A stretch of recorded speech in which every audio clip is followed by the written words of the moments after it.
What is the biggest issue facing Christians today? Facing our mental health? What is the biggest thing that you've seen in the counseling office and in ministry that needs to be addressed? And I mean, it caused me to pause for a second, and I really had to think about it, because there's a number of issues that we could talk about. But coming out of last week's video and talking about this journey and this path of healing, I really feel like the one thing that I want to talk about this week is returning to heal our trauma. And not just, a major trauma. Think of trauma as those things that have influenced us in a negative way. They've caused us to kind of break from what we would consider a healthy or a positive pathway. Those things that caused us to stop living life. For me, when I was 8th grade, so like 14 years old, I lost my grandfather. My grandfather, those that know me, was like Superman to me. He was one of my heroes. And to lose him caused me to stop living my life for a number of years. I know it sounds kind of, really, you're only 14. You had your life ahead of you. Well, perspective now says, well, yeah, absolutely. I recognize now that my whole life is still ahead of me. I mean, I'm now further away from that than I was years into my life when that happened. But that doesn't remove the fact that in that moment, that was a traumatic experience that caused me to not want to step into hospitals. Even to this day, the hospital that he passed away at, I don't like going to because of the way it makes me feel, because of the trauma that I felt there. And the thing is that we talked about last week, have grace for yourself.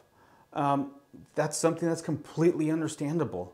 That is a normal reaction to a traumatic event. And so it got me thinking, that's really probably one of the biggest issues that we're facing.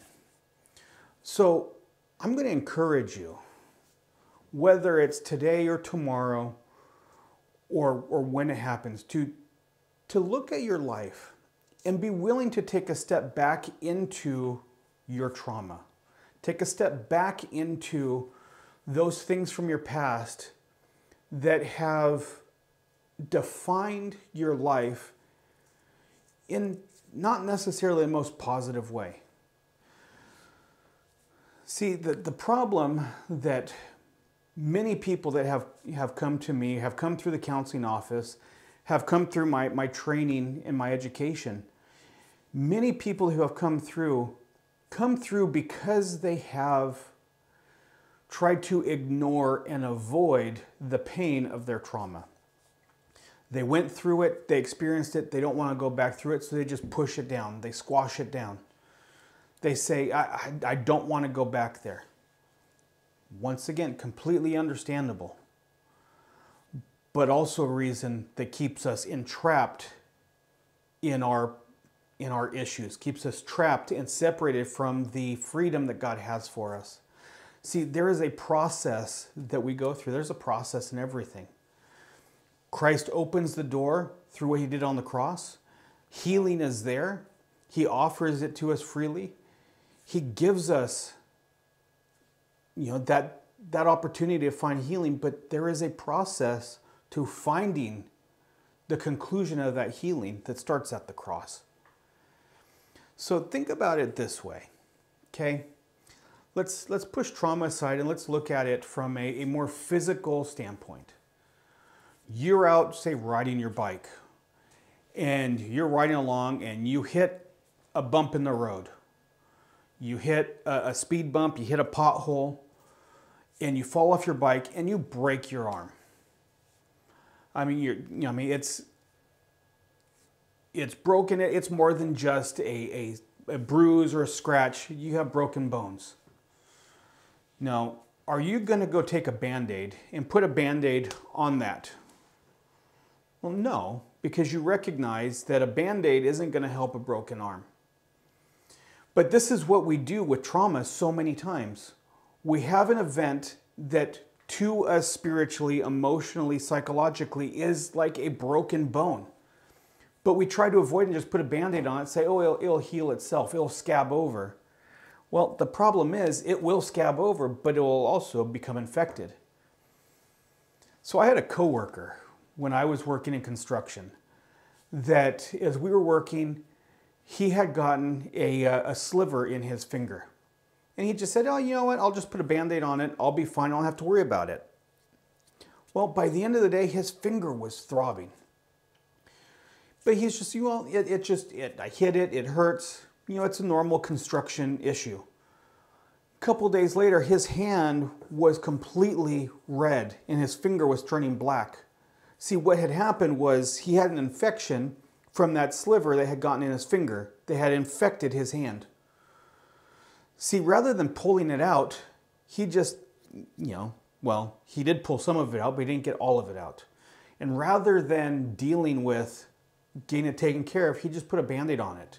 And over time, it got worse and got worse and got worse, leading to an infection that almost caused him to lose his hand.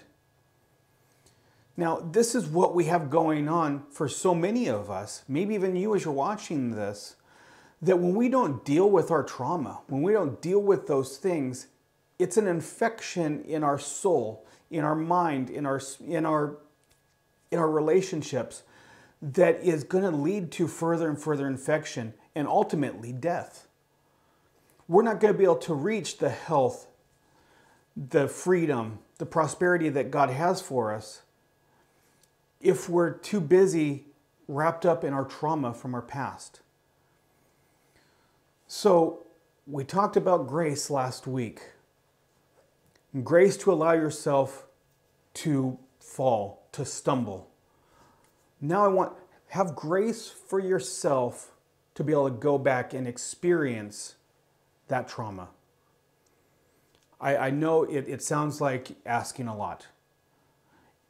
And if you don't feel like you can do it on your own, come see me. If you don't want to come see me, find someone that you can trust. Come in, go to somebody, but work through this. Go back to that trauma and start pulling out that sliver. Start taking that bone and resetting that bone and bringing back proper alignment in your body, proper alignment in your soul, in your spirit, in your mind. Because trauma, when left unresolved, prevents us from coming into alignment the way God designed us. And the only way, just like breaking a bone, the only way to have it heal is to set it, immobilize it, and then move forward. So I'm imploring you, if you have unresolved trauma and loss in your life, deal with it. Allow yourself to go there. Allow yourself to grieve, to go through the process, to feel the pain.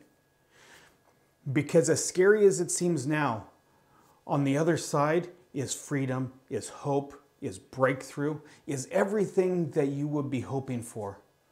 See, Scripture tells us that God turns all things around for the good of those who love Him and are called according to His purpose. He can use that trauma. He can use that thing in your life, but only when you allow it to be used by going through the process and finding healing.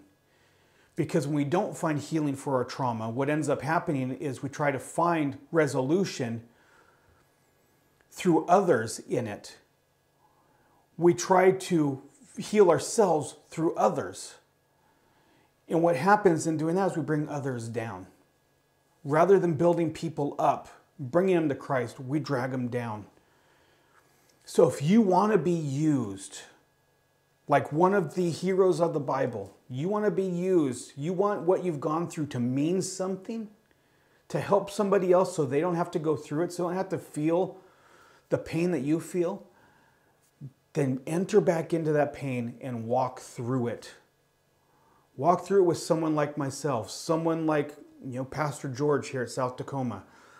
If you're, your pastor, if you have a counselor, walk through it. Allow them to guide you through to find that freedom that you're looking for. We are here for you. We are here We want to help. We want to see you become the best you can be. We don't want to see, we have so much mental health struggle going on in this country and in this world right now. We want to see those things start to come down. We want to see those things that the enemy has tried to use to hold us captive, to be used against him and bring healing. But that only happens if you're willing to do the work. And we're here to help you through that. So if you have a need, reach out to us. Reach out through, South Tacoma Assembly of God. Reach out through my own personal ministry page, Emmaus Ministries NW. Facebook, any platform that you're seeing us on, you can reach us through. Just if you need help, if you're in a place where you don't feel like you can do it on your own, reach out to us. If you have an issue that you want more information about, here coming up, we're going to actually have a live Q&A. Send in your questions and we will answer those questions for you. You want a video about something that you're dealing with? Let us know so we can do that.